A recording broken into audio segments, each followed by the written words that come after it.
I'm excited about the opportunities that are involved with the different events, not only the ability to network with other cartoonists, when you're at shows or different things you're trying to sell and you're trying to market, as opposed to just chatting with your friends and other artists. The National Cartoonist Society will allow me to monthly check in with local other comic artists, as well as have other events like this librarian conference and C2E2 and other events that I could get my foot in the door without jumping in and tabling and footing a whole, $500,000 bill just to hope to get the money back or to at least cover my table costs, let alone make a profit. But at least with the National Cartoonist Society, I can not only represent that I'm a part of this, here's what I've done with it, but also, hey, look at these other people and the cool stuff they're doing as well. Hi, I'm Bret Juliano, creator of the Dust Bunny Mafia and Detective Potatoes.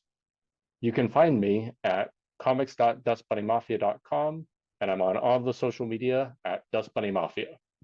You're watching and listening to Two Geeks Talking. Good morning, afternoon, evening, everyone. Two Geeks Talking is an entertainment industry interview show where we interview the creative people from the comic, film, TV, movie, and video game industries. And of course, I'm your host, Kurt Sasso. We're joined today by a possibly, and I'll have to look back at the records, 5-time returning guest. He is part of the Five Timers Club. If he isn't, it'll be his next interview. But he is the creator of Dust Bunny Mafia, Detective Potatoes, a true crime mafia aficionado in many respects. And we're back just having a wonderful conversation, talking about Kickstarters, upcoming campaigns, a secret that he is finally going to talk about as well for a society he's just recently joined by the ever-talented Bret Juliano. How are you doing today? Doing great. Thanks for having me back on. It's a blast having you back on because last time we were talking to each other, you basically listed everything about the Mafia I never really understood or knew about because of just your love of history, and I think that's amazing here. I've had you on for Dust Bunny Mafia, I've had you on for Detective Potatoes. What's new since we last chatted, because it's been a while? Yeah. So last year, I ran a campaign for the sixth installment of the Based on a True Story series, which we've talked about before. And that was kind of the end goal for that initial run of mini comics, because with that I now have enough material to start building a trade paperback collection.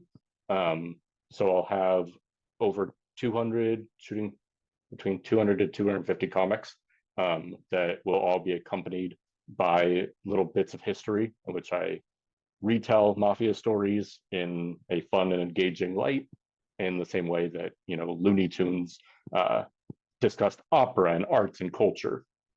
So yeah, my goal is to educate people to the true crime stories that are out there that often don't get a lot of light.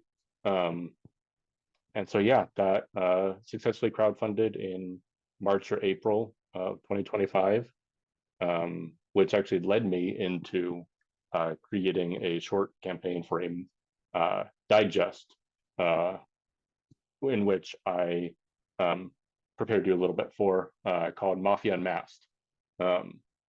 And that ended up being so it's a noir style black and white comic in which I took the greatest of my Based on a True Story series and did them in kind of a chronological order of the high points of the American mafia history. And yeah. That's amazing because there's a lot of written novels about it. There's TV series that I'm sure are being made. You're breaking it down to a simpler approach because in 100 pages or so, you're getting, like you said, the highlights of the mafia culture, which I think is either overblown by entertainment perspectives and not really based in reality, or it's just hints of truth. Yeah, I've started to realize that there's not a lot of people kind of doing what I'm doing. It's either, like you said, in Hollywood, and it's highly glamorized, and they're taking, just little bits of true crime, like with Scorsese's The Irishman. It was based on a real story, but when you talk to the researchers and the people who are familiar with that time and the kind of the authorities in the true crime era, there's a lot of uh, leeway that they took and a lot of creative liberties in The Irishman. And so there's, you know, the backbone and the major points are true, but then they took a lot of creative freedom in things like that. And a lot of the movies are that way if they're not just fictionalized entirely. With 5% more truth, possibly. Looking back at how you've approached creating, like taking these stories and putting them to your comic style here, what is it about taking an idea from like the sketchbook stage to finally get it into full production that keeps you excited in this particular genre? There's a lot of stories out there, and there's so much history. I mean, people know the big names. They know Capone, they know Gotti, they know Luciano and Vegas and things like that. Um, but I was talking with a friend the other earlier this week about like how when back in the early 1900s there were 26 mafia families spread throughout the United States. From you had the big ones that people thought of with New York, Chicago, LA, and then you get like Kansas City, you get Vegas, and those are all still bigger places you might expect that. But then you've got Tampa in Florida, you've got New Orleans, you had Pueblo, Colorado, which is south of Colorado Springs. You have Portland, Oregon, Seattle, Washington had a crime family at one time. And so it's just this massive, uh, you know, there are all these, you know, little interesting trivia that a lot of people don't know about. And there's still so much to be explored. That goes into Dust Bunny Mafia, though. You've been working on this series for a while now. What keeps it fresh? Having all the extra stories, having the true crime element. I shared a picture online um, earlier this week that I talked about. It was a picture of my true crime bookshelf that I've got in my basement. And it's this little three shelf, IKEA kind of thing. And but the only part of it that I showed was all the horizontal books stacked up on one side of the shelf, and then on the floor that is about 2 feet tall. That's all of my to be read pile for my true crime library. Um, but it was, so I've got 40, 50 books, and I've stopped buying them. And those are just ones that I got, 10 books for Christmas that were from gifted to me about that were fit in that true crime. I'm like, great, you just added, another 2,000 pages of material that I want to get through, but to get more stories and so that keeps the comics fresh, at least right now. Is the to be read pile just finally like taking over your IKEA shelf where you're like organizing it and the rest get donated, or how does that work? It's just I need to buy a bigger bookshelf is the key, because I have no intention of I've already pared down the true crime bookshelf. About a year ago, I donated some books to one of our local libraries who was doing a book sale and stuff.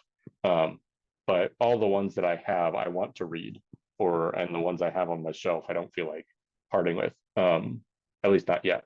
So, but I will inventory it from time to time. And so now it's just a matter of, when I finish the next book I'm reading, I'll just kind of go through the list and kind of pick my fancy. But there's not really any order to it as of right now. Because you're taking these famous mafia figures in real life and you're putting them into your world here, as this world expands, have any of these characters surprised you? Like, have they evolved in ways you didn't plan when you first introduced them?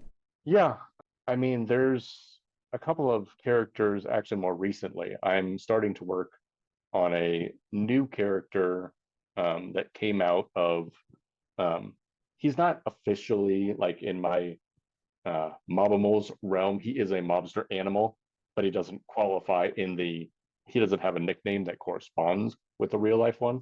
But it was a bootlegger that was in Chicago that moved to Cincinnati and the Newport, Kentucky area, which is just across the river during Prohibition. And he was a Chicago lawyer who turned into a bootlegger, and his name is George Remus, and he was a very eccentric personality.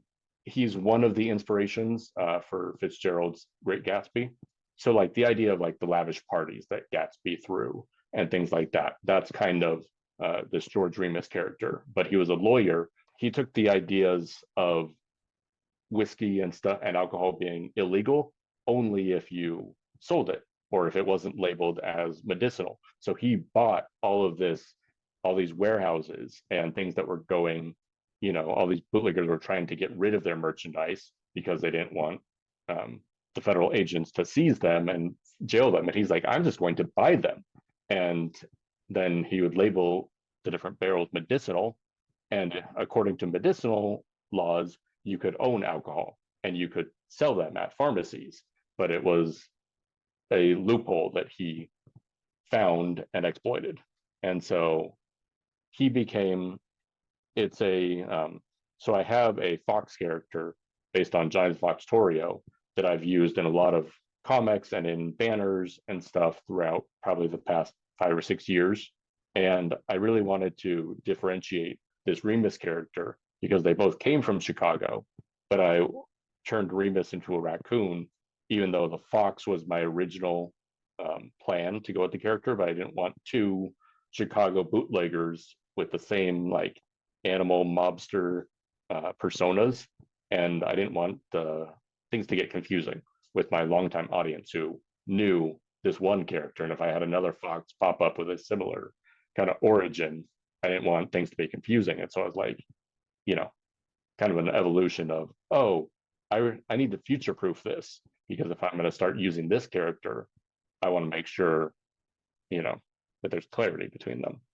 But I wasn't expecting when I was diving into the stories to, you know, to have that conflict originally. And it's not like you can change the color of the fox color, just to make it subtly different than, your original character there. Yeah.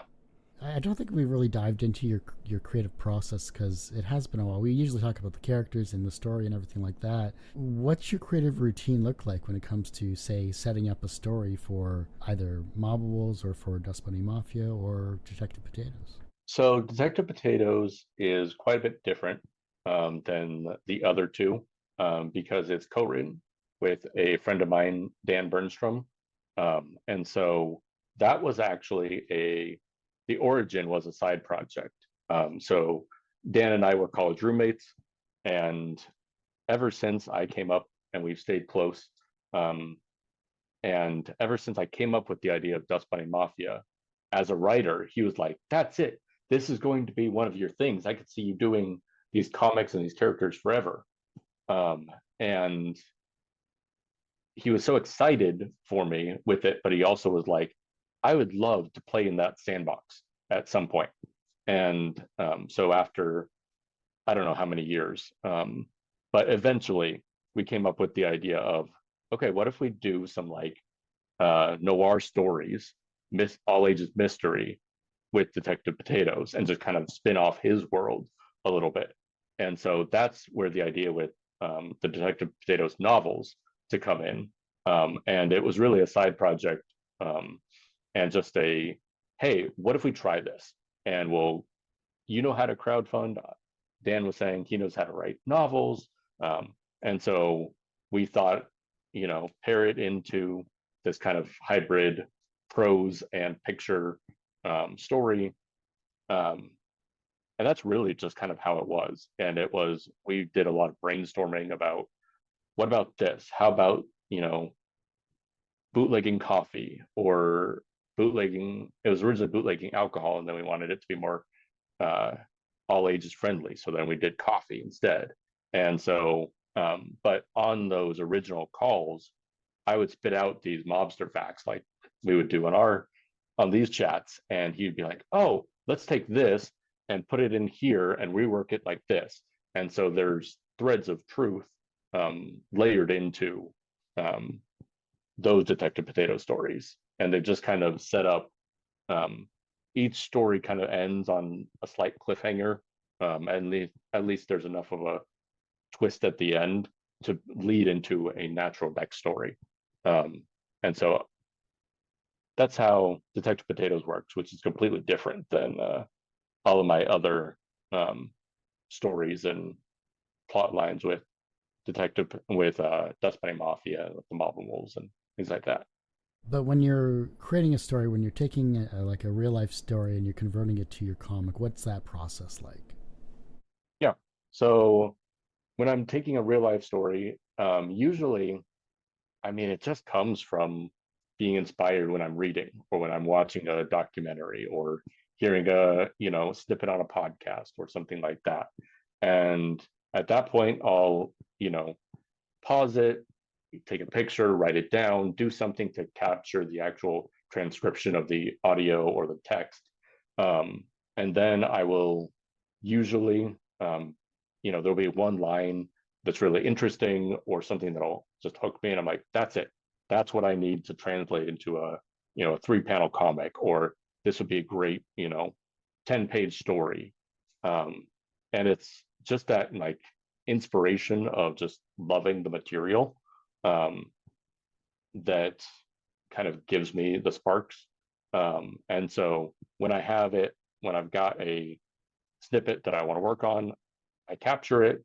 I will generally start kind of dialoguing, sketching out, or storyboarding. If it's a 3 panel, what's the scene that I'm going to paint with it? Is it going to be an exact duplicate of the scene, or am I going to be riffing on it with like my dust bunnies in a bar talking about it, and it references, their dialogue or what their actions are doing is referencing what happened, and they're like reminiscing about it, or is it going to be I'm going to take the exact uh, setting and kind of copy it word for word, or kind of set up the whole scene. So that's kind of the two variations on what my characters do with it. Um, and then once I got, have at least a grounding of what I want to do with it, then I'll start, you know, opening up Illustrator and grabbing, you know, either start down the process of, you know, taking other characters, other frames, reusing artwork, um, or and we'll go into the path of like what I'm doing now with the Remus character of, oh, now I need a character for this because I have 8 strips that are going to feature this character. And so now I need to build the character first. And okay, what's a raccoon going to look like? Now I need to illustrate it. What are the colors? What's the fashion that I want to integrate into it? And so then that's a whole nother rabbit hole that I have to go down before I can even start, even though I've got, the text and the accompanying text written out, but then I need to build the whole character before I can insert them into the different things.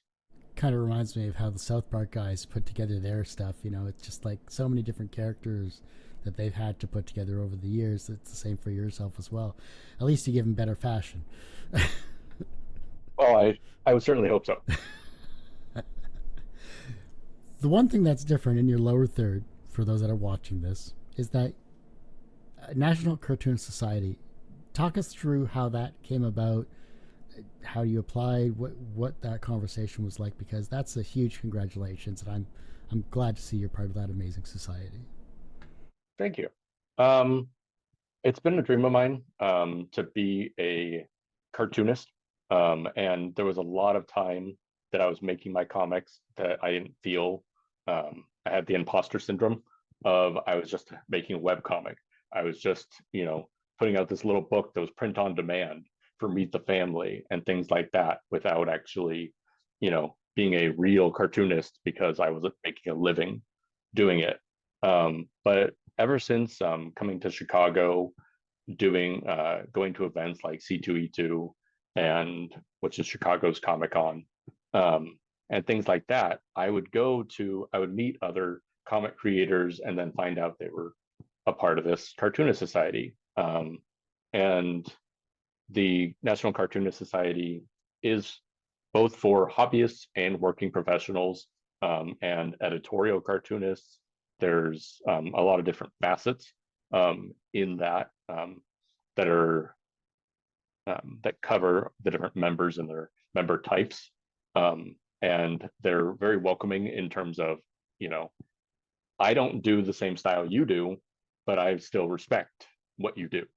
Um, and so it was really a kind of a nudging from some of my comic friends that who I'd gotten to know from doing different shows and tabling next to at different events when they're like, yeah, you have 13 years of comic experience and you put out, how many Kickstarters and how many books and, 1,000 individual strips and everything. You should apply. And so it was that nudging of other people in the society. And so last year, in the application, you need to get reference letters from people that are on the society, current members, or just kind of things like that. And then you fill out this whole application. And I submitted it probably in August or September, and I didn't hear until November. Um, and it's a kind of a rolling basis. You can apply at any time, but you have to get a full vote of approval from every member on the board, and so it's either 100% or nothing. Um, and so I found out at the end of November, and yeah, that was very exciting, rewarding, and I'm already planning some events with the National Cartoonist Society. Because, like I had said before, they've got tables at different conventions, and so if all things go as planned, by the time this airs, I'll have probably tabled with the NCS at a Chicago convention or two. So That's awesome. How has being part of this community influenced your future ambitions? I think there's a lot of, well, one of the things that they're doing this year is there's a national conference for librarians and educators, and it moves around every year, and it's held in the summer after schools get out. And this year it's in Chicago, and they're going to have a booth table there for, I think it's a 5-day event. And so I'm, excited about the opportunities that are involved with the different events. Not only the ability to network with other cartoonists, because when you're at shows or different things, you're trying to sell and you're trying to market, as opposed to just chatting with your friends and other artists. And being at the National Cartoonist Society will allow me to kind of monthly check in with local other comic artists and things like that, as well as have other events like this librarian conference and C2E2 and other events that I could get my foot in the door as without jumping in and tabling and footing a whole $500,000 bill just to hope to get the money back, or to at least cover my table costs, let alone make a profit. But at least with the National Cartoonist Society, I can not only represent that I'm a part of this, here's what I've done with it, but also, hey, look at these other people and the cool stuff they're doing as well. I'm glad that you got that push from your fellow comic creators to take that step. And I know the imposter syndrome is very hectic when it comes to being a creative person. I deal with it sometimes as well too. So it's always the fear of doing something new and different and the fear of rejection that is also things that stop us from moving forward. So I'm glad you're past that now. Thank you.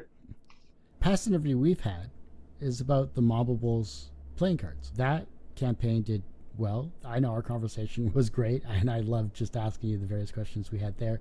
Those that haven't seen it should watch back at that past interview.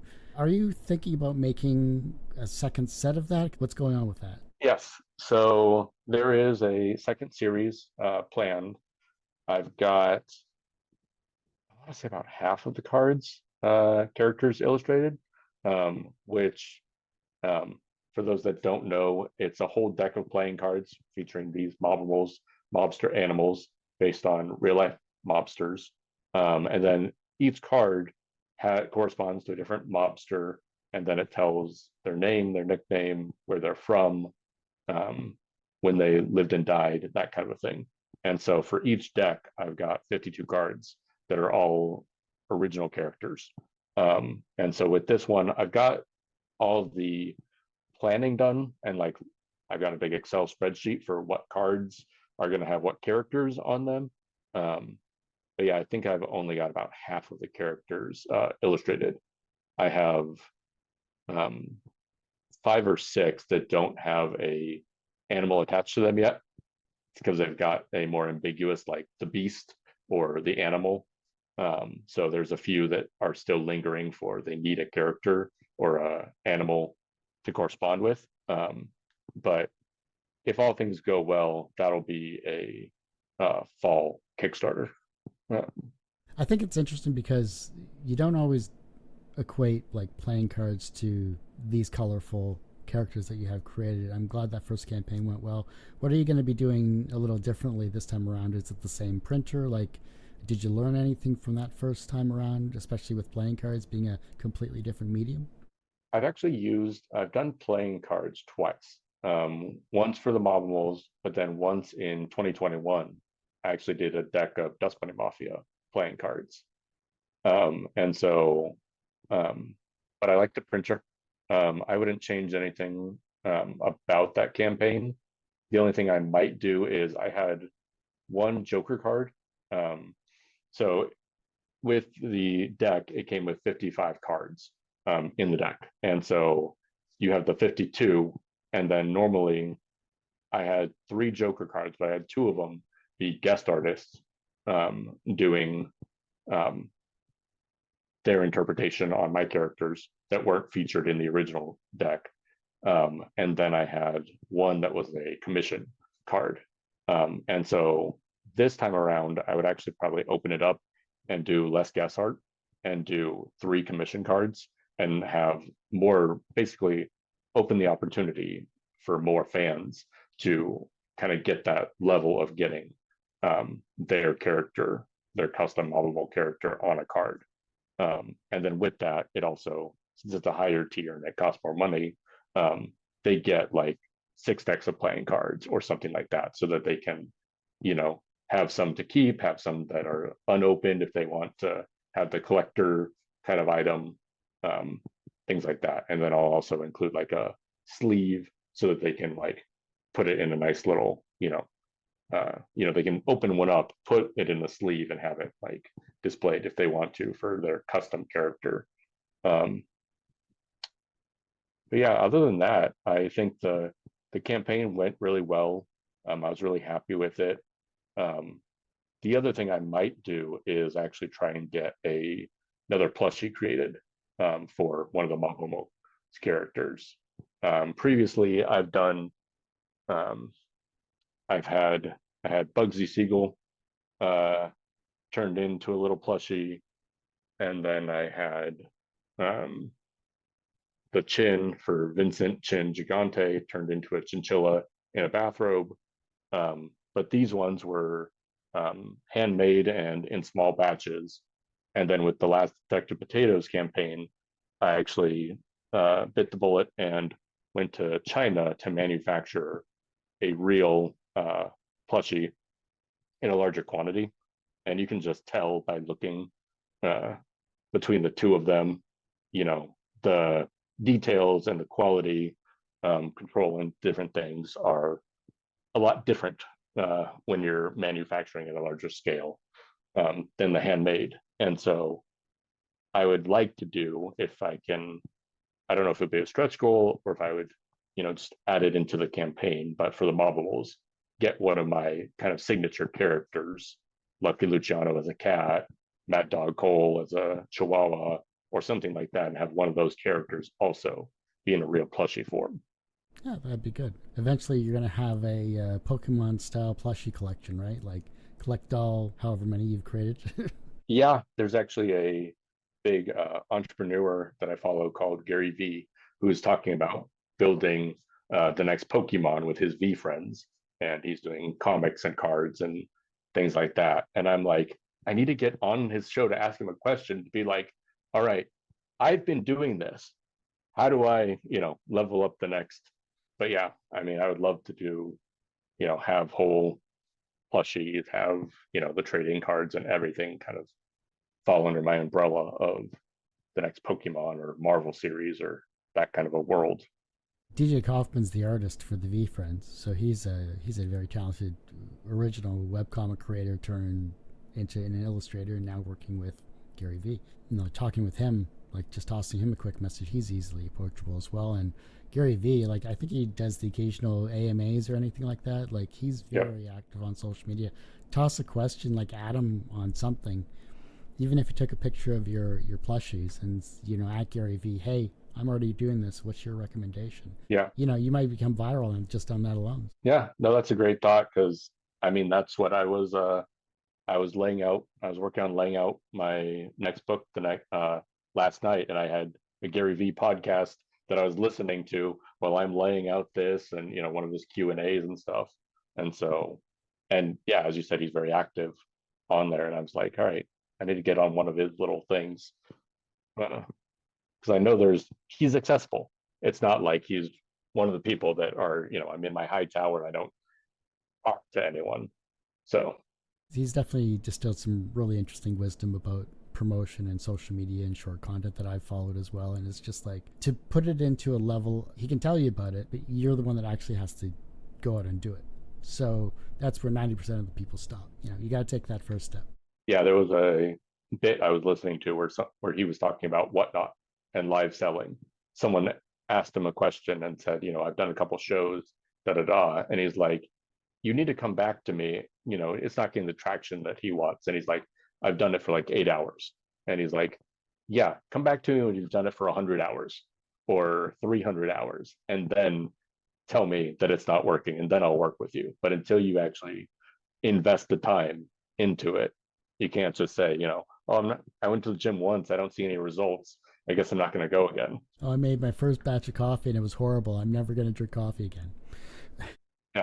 Idea if that happens. But you've also have other merch as well too. You've designed clothing. You have your amazing T-shirt right there. Are we going to see more of that type of content, like when you're at either conventions, or are you going to do like Gary V's live online shopping? You're just going to have a 12-hour stream of you selling your own merch. That's a great question. I think um, throw me off with that one. I would love to at least give it a shot, do the live social shopping. Um, at least, do a couple hours of it. I don't know that I want to dedicate 100 hours to it unless I'm actually seeing a return on investment because there's other avenues I want to pursue. I am trying to do bigger shows this year, like C2E2. I've applied for a couple shows out in Michigan and Wisconsin and different things that are longer events instead of just 1 day pop-up shows or like library shows to try to expand the reach that I can do. Um, but yeah, I don't really and then I've got other, Kickstarters planned to really try and kind of solidify my um, true crime authority, especially in this comic or entertaining light. Um, I've looked at doing as we talked about, a clothing brand called Syndicate Style. That was a Kickstarter I ran um, that was branching out and trying to go more serious. But I don't think I was able to get the reach that I needed because a lot of my core fans are comic fans or comic and crime fans and cartoony, as opposed to being the more serious, scholarly, academic 100% tone. And so um, altogether, it was it's data. I didn't invest, thousands of dollars into it. And so it's a nice marketing piece and data that I can take and, okay, this didn't quite work. How can I tweak this and still move forward?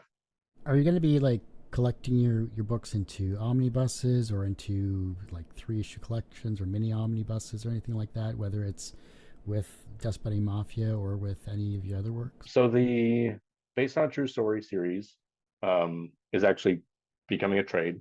like um, like I briefly mentioned earlier. So that the book I've been laying out while the syndicate style Kickstarter has been running. I've been working on the next project, as most people do when they're promoting one and working on the next. Um, so hoping for a spring Kickstarter launch. So it's going to be called Family Business, an offer you cannot refuse. Um, which will be the next Dust Bunny Mafia trade, and it's going to collect the first 6 volumes of the Based on a True Story series, along with a bunch of other bonus material, bonus comics, guest art, and things like that. And so during that Kickstarter, the plan is to have the kind of the collection. So you can get you can do the catch-up collection, or get the individual book. So you can get the newest book, or you can get the 4 trades altogether. I don't know about doing a big omnibus like Calvin and Hobbes or something like that yet. Um, and I think this one I'd have to do like the first 3 books as one, and like have this be the start if I want to do more of a true crime, because it's different um such a different format, even though it's the same physical format. This one's going to have like the little blurbs about the real crimes and history. So it would be weird to have all 4 of them together.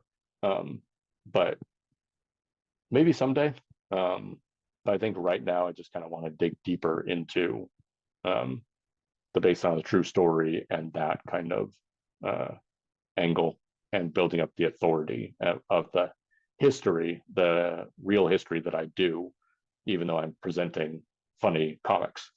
Look, at least you categorize them into the proper genres that they are, so that kind of works out well, even though they are a cartoony style. The fact that you're including history is always wonderful to know, because 10 years down the road, who knows what's going to happen with the internet, and yours will be the only physical copies left. So there you go. Well, Brett, I do hate to say it, but that ends this particular episode of Two Geeks Talking. I want to thank you again for so much for being back on the show. It's been forever, and can't wait to have you back on. Maybe in the future we'll talk about some other campaigns that might be coming up. Yeah, I I always love being on the show, and our conversations and everything. So love to come back. For those that want to support you, of course, with Dust Bunny Mafia and your other works here, where can they find you? How can they support you? And anything else you'd like to promote? Yeah. So the easiest way is to go to my website, dustbunnymafia.com. There you can get links to my online store that's got all my graphic novels and some of my other fun collectibles. I ship everything myself, and so if you place an order from me, I will throw in some extra fun goodies from different campaigns and things like that. And then I've also got Kickstarter, is the other great way to support me. I run usually 3 to 4 campaigns in a year, and I offer exclusive merchandise and fun add-ons that generally won't be available outside of the campaigns. Love it. That's great. Well, like I said, that ends this particular episode of Two Geeks Talk. You can, of course, find Bret's interview and his other 5 interviews on our website. Well, actually, on our YouTube channel, youtube.com/TGT Media. His podcast interviews, as well as 1,200 plus others, you can find wherever you get your podcast by searching twogeekstalking.podbean.com, or just search Two Geeks Talking. That's TWO Geeks Talking, wherever you get your podcasts. And as I say every week, everyone has a story to tell. It's up to me to help bring that out. Thanks for listening, watching on Two Geeks Talking.